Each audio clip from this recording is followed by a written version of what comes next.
So as Esther mentioned, I have a PhD in industrial organizational psychology, which sounds fancy, but it really just means business. My area of particular focus is in leadership, but primarily emotional intelligence and consumer behavior, because I kind of like how people think or and how they experience the world around them. And so I'm going to share with you a short presentation today on ROI, ROX, so return on the customer's experience versus the typical metric of return on investment, right? So as you go through business school or any kind of entrepreneurship ecosystem, and you go through an accelerator program or all these different kinds of opportunities and mentorship programs, ROI is kind of a key factor. What's your return on your investment? What's your customer acquisition cost? All these kinds of things, because it's an easy kind of easy and clear metric to be able to kind of translate into. But sometimes what often gets neglected is the overall customer's experience. And this is something that has proven time and time again through research to be much, much more critical at helping businesses grow and scale and maintain your customer base. You've all probably heard the phrase that it's 7 times more costly to acquire a new customer than it is to maintain an existing customer. We can do that much more effectively through ROX strategies here. So I'm just going to kind of touch base on these. Hopefully everybody can see the screen. Esther, just give me a nod. Everything looks good. Okay. So let me, well, I can't advance here. There we go. Okay. So primarily through the ROX strategy, what we're really looking at is connecting communities, right? And so we're all living in this world of the COVID era right now, and you've had your fair share of Zoom meetings and other online platform types of meetings in order to stay connected to the communities that you built pre-COVID. Right. And without the use of technology, we'd probably be in a much more world of hurt than what we currently are. And so we're fortunate enough to have these great innovative technologies that allow us to stay connected in the communities. But that's also very important from a shopping experience, right? Or for a customer experience. So I'm going to give a lot of examples in this presentation, and some of it will seem like it's, retail focused, and I want you to understand that these concepts are relevant to all businesses in all industries. So SaaS-based products, you still have a customer journey that needs to be addressed, and what their experience is pre and post purchase, and it's important for you to remember that. So more and more importantly, we have to meet a higher demanding customer needs, right? Customers are much more sophisticated nowadays than they were 10, 20, 30 years ago. The increase in technology and web-based platforms and customer reviews and all these kinds of things allow customers to search and make more concrete decisions in a much more timely manner. And so as a company, we need to make sure that we're addressing those needs, and kind of, you've heard the term meeting the customers where they are, but kind of addressing any problems or concerns that they might come up with pre-purchase before they've even come up with those purchases. So at the end of this, I'll give you a couple of documents, and Esther, if you want me to forward them to you, and you can send them out to the group, you're welcome to do that, on mapping your customer's journey. A really relatively simple process, but a really critical one to manage how your customers are experiencing your products or service throughout the entire decision-making process for their purchase with you, and isolating those factors along the journey map so that you can be more effective and make better business decisions throughout that process. So when we talk about the return on experience, we need to address whether the company is driving behaviors across the company as a whole. Right. So the most common thing is, more and more consumers are socially conscious about how they're making purchases, right? Where their food comes from, how it gets disposed of afterwards, what type of packaging does your product come in, as an example. And they're using those factors to weigh into their decision on whether or not to purchase your product. Before, it was real simple, right? It's price point. Is it quality?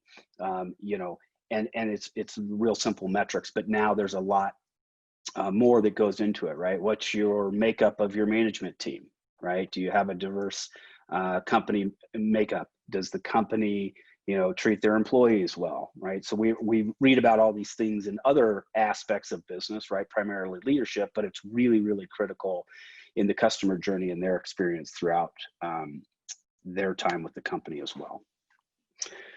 So I mentioned this before, but the experience itself is much more valuable than traditional advertising methods, right? This is the simple metric of it's easier to keep existing customers and have them as advocates for you to promote your products and your services to their friends and family so that they're driving more traffic to you than it is to do your ad spend in digital marketing space or hire larger sales teams or whatever it is that you're doing in that space.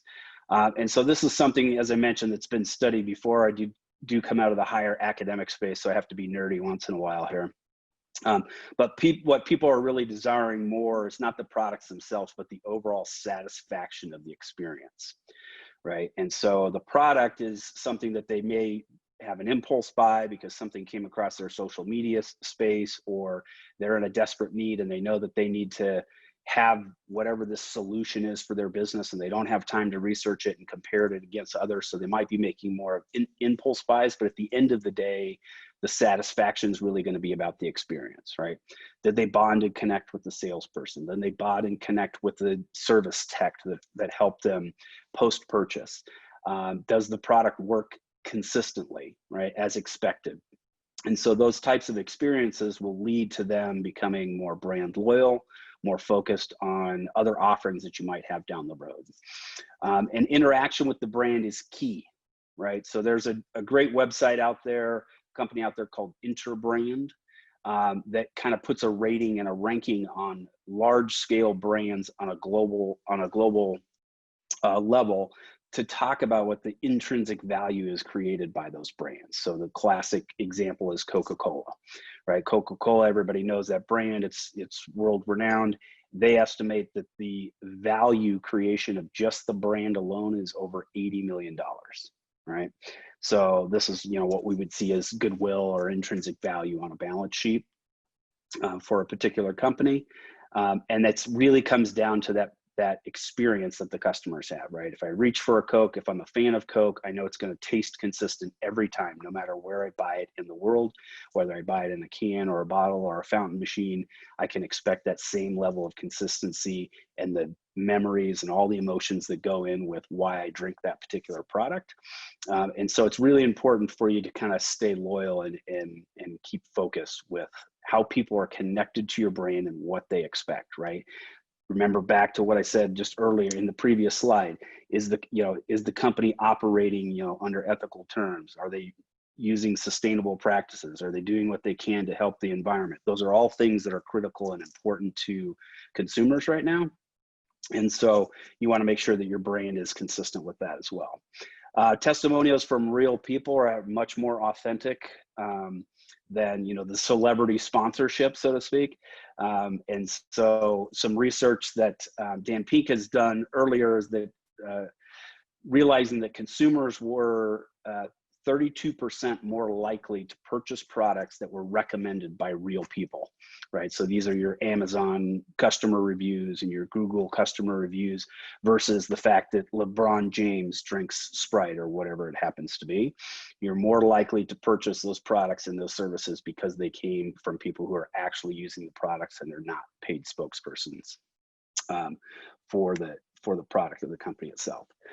So you would look at the retail experience, and we've all certainly experienced this with the COVID pandemic, but even prior to COVID, your shopping experience certainly has probably shifted significantly just in the last several years, right? We purchase things more frequently online. We make less and less trips to the store. I can have Amazon deliver my groceries for me if I want to do that. The advent of the Grubhubs and the DoorDashes of the world that bring, my favorite takeout food right to my door so I don't have to leave my house. So what that means is that when I do go to the retail store for any type of purchase, I want that trip to be short and sweet, right? So these are what we call micro trips, right? I'm a firm believer in, if I can get in and out of the grocery store without grabbing a cart, I've done my job properly, right? So I want to get in and get out, make sure everything I need I can carry in one or two hands and get out of that checkout as quickly as possible. So in a traditional model of retail, when you think about like old school shopping malls and how we used to shop for clothing in the retail mall, we used to put these things in these retail spaces that we called filler products, right? So you come in there, I'm just gonna buy a single pair of pants, right?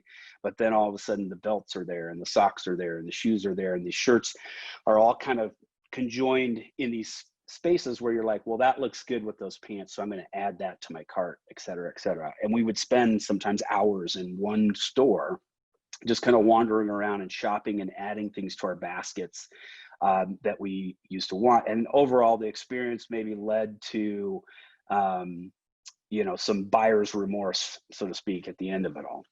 And that was a strategy that was, highly embraced by most retailers around the globe for a long time. And now they're looking at more micro trips, right? So again, I got to get in and get out, and right, we just put simply the most popular items at the front so that as a consumer, my experience is much more heightened because everything I needed was quick and easy. It was next to the cash register, and I grabbed what I needed and I checked out. Right, so I can get back to my life, whatever it is, not inside of a retail space. I mentioned this before, but consumers are really focused on the sustainability of products, right? So the packaging itself, all the way down to how the product is made, what the company who's making the products carbon footprint is, and what happens to the product when it's done, right? Shoes are a classic example of this. Everybody, needs shoes, and they buy fancy shoes and they have a different shoe for every activity that they participate in. But used to be that people rarely thought about what happens to those shoes when they were done with the shoes, right? They go in the trash can, they go in a landfill, and nobody thought about that. Now people are much more conscious about that. And they might make a purchasing decision simply on what the product is made out of and how will it break down in a landfill, or can it be broken apart and some of it recycled and some of it composted, or whatever the case is. And these are critical aspects of how the consumers are experiencing your products and your brands, right? And again, there's all these kind of crazy technologies now that allow consumers to curate their experience with shopping, right? So quickly I can get reviews on a particular product. I personally just recently purchased a mattress. It'll arrive tomorrow. I've never seen the mattress firsthand. I've never laid down on it. I've never touched it. I don't know what it's going to be like.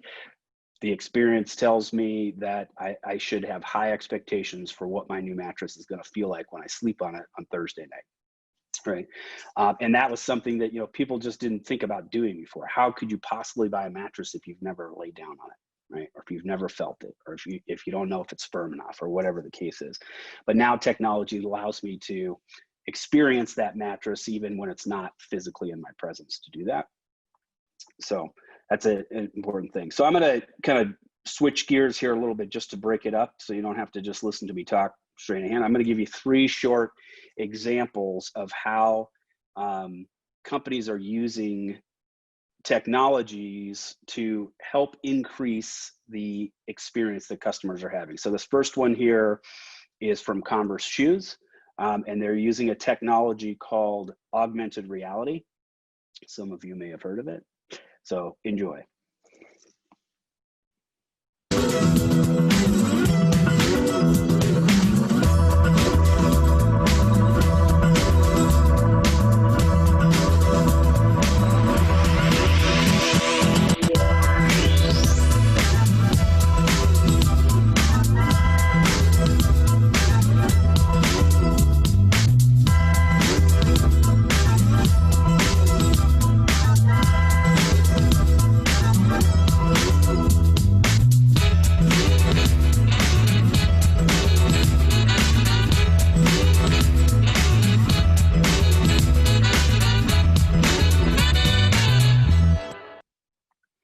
Okay, you get to see that, I hope, right?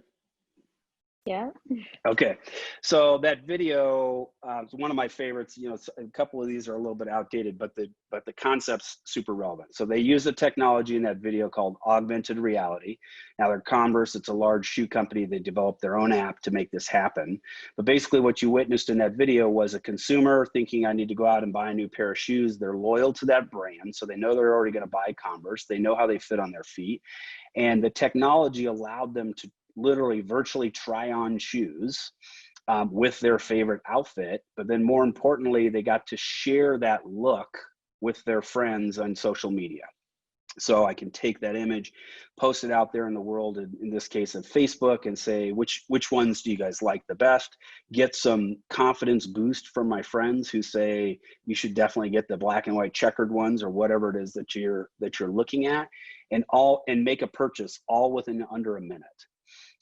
And so these are technologies that are super relevant in my opinion. And even if you're not a tech expert, you should be looking at ways to include these technologies into whatever it is that you're doing in your current offering. So this type of technology exists. It's out in the ether. It's for free. I'll give you real world examples. The last college that I was at, one of my roles there was to obviously increase enrollment and build out my programs there. I took this technology. I used a free platform called Erasma. It's since been purchased by HP, and it's now called HP Reveal. It's completely free for me to use. And I used that technology to bring the pictures that were on the walls inside the campus to life. So think like Harry Potter, right? And my task there was, I'm dealing with high school students who aren't really keen on high school. You know, they're kind of feel like they're being forced to be there. They're being forced to go on college tours. How do I get them to fall in love with my college and the programs that I offer? I tell them they get to use technology when they come to my campus. They don't have to put their cell phones away when they're in class. And here's ways that we use that. So I literally had our founder of our university, who would be 118 years old today. Obviously, she's not still with us, but I literally had her come to life off of a picture on the wall and tell the story of how the school came to be. The kids absolutely loved it, fell in love with it. We then later used that technology actually inside the classroom to help the students as part of their learning experience. In one single year, I increased enrollment 700% by using that technology. And I didn't spend a single dime to do that. The technology was free. I had a video guy that works for the school that did the work to make the videos become reality, and it absolutely was free. So I'm going to show you another video here that uses a similar technology, more similar actually to QR codes, which you might be familiar with. But again, think about the customer's experience with a brand that you're all very familiar with here with Doritos. So Esther, you can still see my screen, correct? Esther? Okay. Okay. So again, another short one here. Is already the most popular snack on the planet. So to increase sales for 2010, we decided to make it something more than just a snack. We looked at how teenagers were spending their money and realized that for the price of a 99-cent bag of Doritos, they could just as easily buy an iTunes download or an Xbox upgrade. To compete for their dollar, we turned our late-night flavored chips into an entertainment experience that iTunes and Xbox could never offer. Featuring one of the world's biggest pop icons, Rihanna. With a bag of the chips, users can direct their own version of a world premiere video for Rihanna's new track, Who's That Chick? An IR marker on the back of each bag gives users control over the video, letting them switch between Rihanna's day side and her night side as often as they like, creating their own custom version of the video. Inspired by the potential of this project, Doritos decided to expand it into a global music experience. 5 bands from 5 different continents perform, again, controlled by you, the user. 360-degree camera technology lets you guide your own way through all 5 videos using simple click and drag controls. The media strategy was simple. Just leak the story and let it spread itself. MTV, Access Hollywood, and top music outlets around the web continue to break updates on the project. But none of them can show you the Rihanna video, because the only way to see it is with a bag of Doritos late-night flavored chips. To date, the average visit tops out at nearly 5 minutes. Unique visits are approaching 500,000, and Rihanna's Facebook posts and tweets have mentioned Doritos over 30 times. And we still have not spent a single dollar on media. Doritos turned an ordinary bag of snack chips into a global music venue. Not bad for 99 cents. So a couple of really interesting things there in that video that stand out. That's great. A, they didn't spend a single dollar on media. Certainly they spent probably millions of dollars putting the video itself together, but they didn't spend, companies like this literally spend hundreds of millions of dollars a year on ad budgets. And here they had a tremendous amount of impact with something that was really, truly engaging to a consumer. And what I like about this strategy is that they were forward thinking in the sense that, we oftentimes, you go through these exercises of like, who's your top competitors, right? You think, well, my competitor is somebody else who's offering a similar product or service to what I'm offering. But what you're not thinking about is how are your consumers spending their money, right? Because you're ultimately competing for that dollar. And they clearly mark that out here by saying they can either spend $1 on a bag of chips with us, or they can spend $1 on music. And we know they like music, right? So that's a huge threat to us. How can we combine the two things? The other key metric that stood out for me here in this particular video was the average new user was spending at least 5 minutes in the digital space. So, if you anything about digital media space, that's an eternity. Right? So we normally pat ourselves on the back if we can get somebody to stick on the page for about 10 seconds or longer. So to have them onto your site for, 5 minutes is kind of an eternity here. So whoops, I got to show you one more. Here we go. Okay, one more. This one's a little bit longer. Again, a little bit older technology. I don't know how many people still have a DVD player at their house, but again, I want you to think about the way that they're engaging their customer to keep them stuck to your brand throughout their entire experience with your product. To promote the True Blood Season 2 DVD and Blu-ray launch, we wanted to connect with True Blood's thirsty fan base. But with digital downloads, video on demand, and multiple airings on HBO, selling DVDs is more of a challenge than ever. So we set out to build a brand experience that leverages the DVD's potential for marathon viewing and how too much True Blood alters its fans. But we didn't just say it with compelling TV, we showed it by allowing fans to participate through interactive web banners, Facebook tabs, even new social media built into the Blu-ray experience itself. We made the fans' passion for the show the driving force behind the campaign. Here's how. Transformation is the predominant theme of Season 2. The good go bad, the bad get worse, and supernatural changes abound. With over 12 hours of Season 2 episodes and extras, the Season 2 box set allows for marathon viewing that can put True Blood fans through some serious changes of their own. The campaign began with a TV spot where a couple confesses to God knows what after watching a little too much True Blood at home. We will end today's service with a silent confession.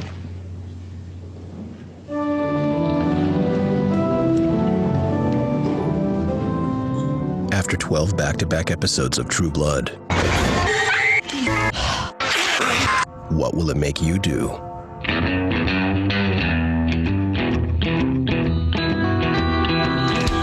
I want to do bad things with you. Season 2, now available on DVD.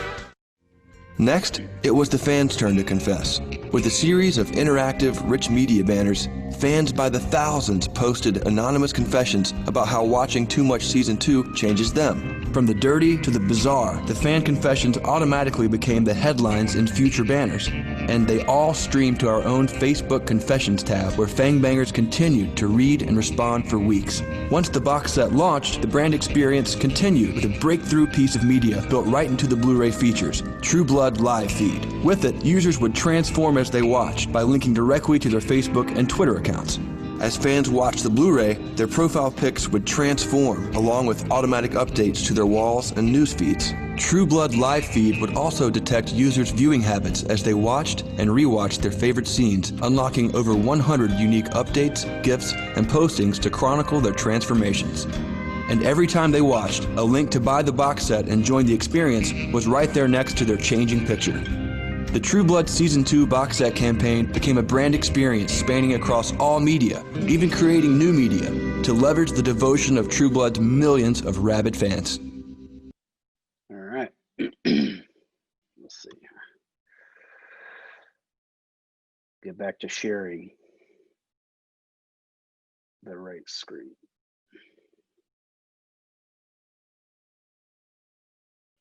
Okay, back to the PowerPoint. You guys can see that okay? Now we can, yeah. Okay, good.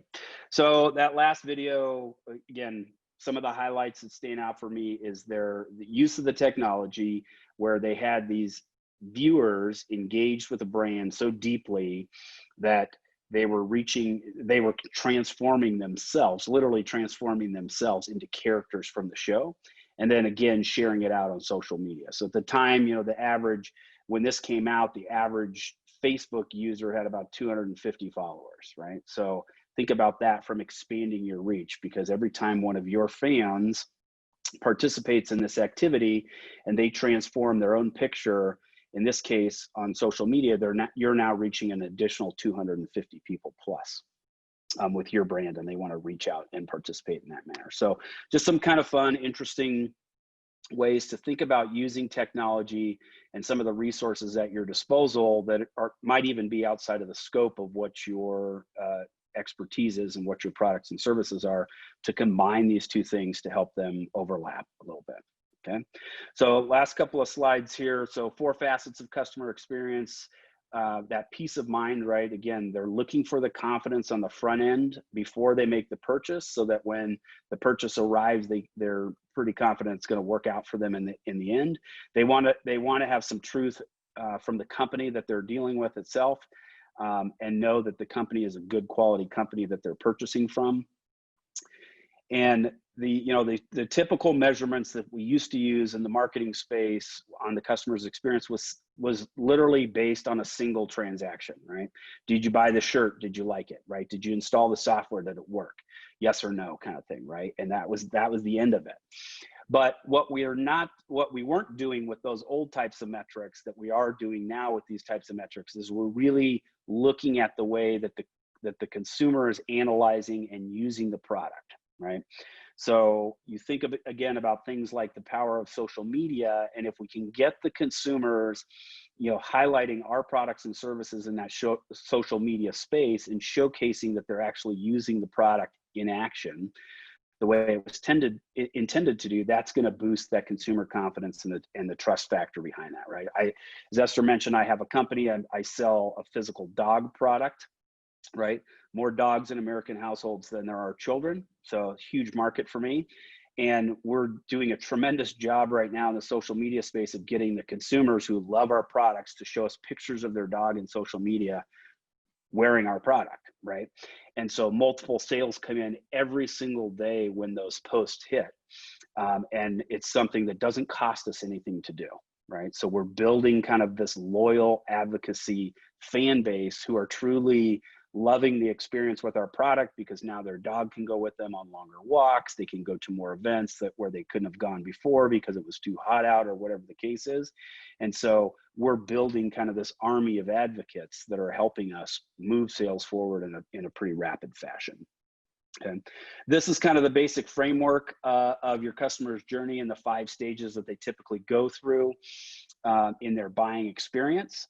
What their experience is on their web platform, right? Again, I'm selling a physical product direct to the consumer on a web platform. If my website's not working or they have trouble during the checkout process, that's going to look poorly on my brand. I may certainly lose sales, but more importantly, I may not gain as many sales from the referrals that I would have gotten had the experience been earlier on the process, right? Engaging in continuous innovation down there at the bottom. Again, think about the technologies that exist, the ones that are coming out that have enough experimental opportunities for you to plug into whatever it is you're currently doing and set yourself apart from what the competition is doing in that space, right? Again, some more nerdy stuff here. Consumer brand performance models. These are things that we use to talk about the brand equities. If you want to see really good examples of companies that are doing a good job, even large scale companies. You know, maybe most of us in this room are not the next Coca-Cola, so to speak, or the next Apples or the next Googles, but you could still steal some of their successes and implement them in your way. So I mentioned before a website called Interbrand. Another one that I like is called Webby Awards. So it's like the Oscars for marketing groups, and the marketing groups go out there and they get awards in categories like the most engaging social media platform, the best use of advanced of artificial intelligence learning, or whatever the case is. And they're real short reads, right? A few hundred words here and there. You can see what they've done and say, that's a really cool, interesting technique. How can I take that and plug that into what I'm doing to help expand my audience and my my advocates in my space, right? So hopefully you're all pretty familiar with the term psychographic, right? Everybody, when you build your marketing strategy, we talk about the demographics, right? Your age, your income level, which geographic part of town do they live in, et cetera. Psychographics really refers back to the consumer's lifestyle and how are they engaging in that, right? So again, I make a physical product in the dog space. There's lots of dogs. My product is not for every dog, right? But the psychographic of my ideal customer is a 35-year-old single working female. Her dog is her best friend, and she goes out on hikes and walks and runs every single day, and she wants her dog to be there with her. If I can reach that person, I'll be short on inventory all day long, every day. And that's currently the case that we're experiencing with our product, right? Because we've identified who our ideal consumer is and how they spend their life outside of those metrics. And I can reach those consumers in a very targeted fashion through low cost social media channels and various other low cost forms to make those conversions. Okay. And that's kind of it. This is, again, some nerdy slides on the references and things like that. You're of course welcome to share those slides, Esther, and I will give you a couple of other documents. I don't want to mess with my screen share at the moment, but I'll send over a couple more documents that basically map out the customer's journey, right? So we can talk about the emotional state that they're going through in each stage of the journey, so you can figure out how you can tap into that and where that applies to you. And these concepts apply even if you're a B2B kind of model business, because you still have to deal with the decision maker, right? And so oftentimes when you're working with a company and you get to the right decision maker, and the product or the service that you're offering may cost the company tens of thousands of dollars, if not hundreds of thousands of dollars, to implement whatever it is that you're doing, that buying process is going to be much longer, and they have to be a lot more confident in their decision to help promote it and move it forward within their own company, because sometimes their job could be on the line, right? And so you want to be able to make sure that you understand kind of where that whole process goes throughout the journey in that space. And I think with that, I'll leave it open for Q&A.